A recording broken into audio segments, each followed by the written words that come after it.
السلام علیکم۔ آ، باقی دوسرے انبیاء اکرام کی طرح آقا دو جہاں نبی کریم صلی اللہ علیہ وآلہ وسلم پر بھی جادوگر ہونے اور جادو زدہ ہونے کا الزام لگایا گیا تھا، نعوذ باللہ۔ اہل کفر شرک کا ہمیشہ سے یہی وتیرہ رہا ہے کہ وہ ہر اس نبی کے خلاف کمر باندھ کر میدان میں اتر آتے تھے جو ان کی راہ حق ہدایت کی طرف بلایا کرتے تھے، ان کو برائیوں، گناہوں، شرک اور ظلم سے روکا کرتے تھے، ایک اللہ کو ماننے اور اس کی عبادت کے لیے کہا کرتے تھے۔ یہودیوں کا شروع سے یہی کام رہا ہے کہ وہ انبیاء اکرام علیہ السلام پر تہمت، بہتان، الزام تراشیاں لگاتے، اور یہ تو آپ سب کو علم ہوگا کہ جب یہودیوں کو اللہ نے منتشر ہونے کی سزا دی تو ان میں سے بعض جو نیک تھے انہوں نے اپنے صحیفوں اور علم سے معلوم کر لیا تھا کہ اللہ کے آخری نبی پیغمبر صلی اللہ علیہ وآلہ وسلم نے عرب کی سرزمین پر پیدا ہونا ہے۔ تو وہ لوگ عرب میں آ کر آباد ہو گئے، لیکن ان کی اولادوں نے جاہلیت زدہ عرب کا اثر جو ہے وہ جلدی قبول کر لیا اور بالکل انہی کی طرح فسق و فجور میں مبتلا ہو گئے، راہ حق سے دور ہوتے چلے گئے۔ جب نبی کریم صلی اللہ علیہ وآلہ وسلم نے اہل مکہ کے ظلم و ستم سے تنگ آ کر مدینہ کی طرف ہجرت فرمائی تو وہاں پر بھی مخالفین دین حق نے سازشوں کی کسر نہ چھوڑی۔ کفار مشرکین رسول اللہ صلی اللہ علیہ وآلہ وسلم کے لیے ہمیشہ اذیت کے سامان کرتے رہتے تھے۔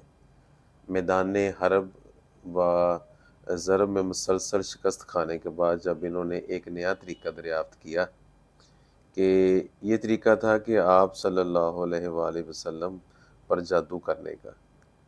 یہ واقعہ صلح حدیبیہ سن 7 ہجری کے بعد پیش آیا۔ اس زمانے میں ایک شخص لبید بن اسم بہت مشہور اور ماہر جادوگر تھا۔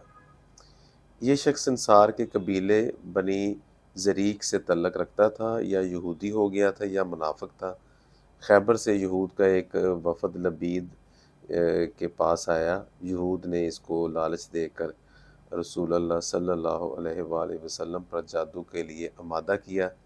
اس شخص نے رسول اللہ صلی اللہ علیہ وآلہ وسلم کے خادم لڑکے کے ذریعے آپ کے بال مبارک حاصل کر کے جادو کیا، جس کے لیے موم میں سوئیاں اور داغے پر گریں لگائیں اور ترخ کھجور کے خوشے میں رکھ کر زروان کے کنویں کی تہہ میں ڈال دیا۔ اس طرح اس دوران رسول اللہ صلی اللہ علیہ وآلہ وسلم تکلیف محسوس فرماتے رہے، جس کے بعد متعدد احادیث سے بھی معلوم ہوتی ہے جو کہ سیاستہ میں مختلف طرح سے روایت کی گئی ہیں۔ روایات کے مطابق آپ ایک خیالی آدمی جیسے نظر آ رہے تھے۔ آپ گمان کرتے تھے کہ آپ نے کوئی کام انجام دیا ہے، مگر اصل میں آپ نے وہ کام انجام نہیں دیا تھا۔ یہ بخاری شریف میں حضرت ام عائشہ صدیقہ رضی اللہ تعالیٰ عنہ سے بھی احادیث منقول ہیں کہ رسول اللہ صلی اللہ علیہ وآلہ وسلم پر جادو کیا گیا تھا۔ آپ صلی اللہ علیہ وآلہ وسلم گمان کرتے تھے کہ کوئی کام انجام دیا ہے، در حالی کہ آپ صلی اللہ علیہ وآلہ وسلم نے اس کو انجام نہیں دیا ہوتا۔ صاحب تفسیر قرطبی عبداللہ بن قاسم مولا ابی بکر الصدیق رضی اللہ تعالیٰ عنہ کی روایت کے حوالے سے لکھتے ہیں کہ لبید کی بیٹیوں نے رسول اللہ صلی اللہ علیہ وسلم پر 11 گروہوں میں جادو کیا، تو اللہ تعالیٰ نے موضوعتین کی 11 آیتیں اتاری۔ امام فخر الدین رازی کے نزدیک سورہ فلق میں نفشت سے مراد لبید بن اسم یہودی کی بیٹیاں ہیں جنہوں نے رسول اللہ صلی اللہ علیہ وآلہ وسلم پر جادو کیا۔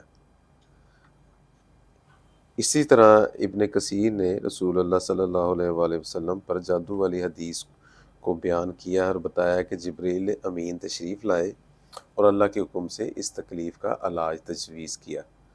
آپ صلی اللہ علیہ وآلہ وسلم چند اصحاب کو لے کر کنویں پر گئے، جادو زدہ مواد کو نکالا، موضوعین پڑھتے جاتے اور گرہیں کھولتے اور سوئیاں نکالتے جاتے، ساتھ ساتھ آپ کی صحت بھی بہتر ہوتی جاتی۔ یہ تکلیف آپ صلی اللہ علیہ وآلہ وسلم کو بہت کم عرصہ تک رہی، لیکن اس تکلیف کے باوجود آپ صلی اللہ علیہ وآلہ وسلم کے روزمرہ کے معمولات، تبلیغ دین، عبادات میں کوئی خلل نہیں پڑا تھا۔ جادو کیا ہے؟ اس کے کیا اثرات ہوتے ہیں؟ لسان العرب میں سحر کی حقیقت یوں بیان ہوئی ہے کہ سحر انسانی نظر اور قوت متخیلیہ کو ایسا دھوکہ دیتا ہے کہ انسان گماں کرتا ہے۔ گماں ہوتا ہے کہ جیسے کہ معاملہ وہ ویسا ہی ہے جیسا دکھائی دیتا، کہ حالانکہ اصل میں وہ ایسا ہوتا نہیں ہے۔ اسی طرح ایک جگہ احمد مصطفیٰ مراغی کہتے ہیں کہ جادو کی تعریف یہ ہے کہ یہ دھوکہ ہے اور آنکھوں کے سامنے خیال اندازی ہے۔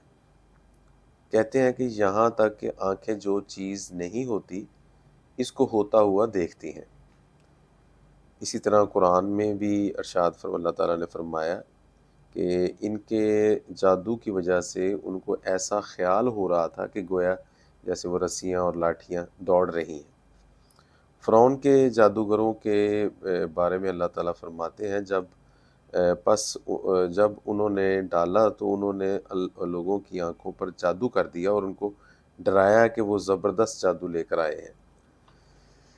اسی طرح امام راغب اصفہانی لکھتے ہیں کہ سحر کے کئی معنی کیے جاتے ہیں، دھوکہ اور ایسی خیال اندازی کہ جس کی کوئی حقیقت نہیں ہوتی، جیسا کہ شعبدہ باز اپنے ہاتھ کی صفائی کے ذریعے لوگوں کو نگاہوں کو پھیر کر کرتا ہے۔ لوگ گمان کرتے ہیں کہ جادو کی قوت سے صورتیں اور طبیعتیں بدل جاتی ہیں تو وہ انسان کو گدھا بنا دیتا ہے، حالانکہ اس کی کوئی حقیقت نہیں۔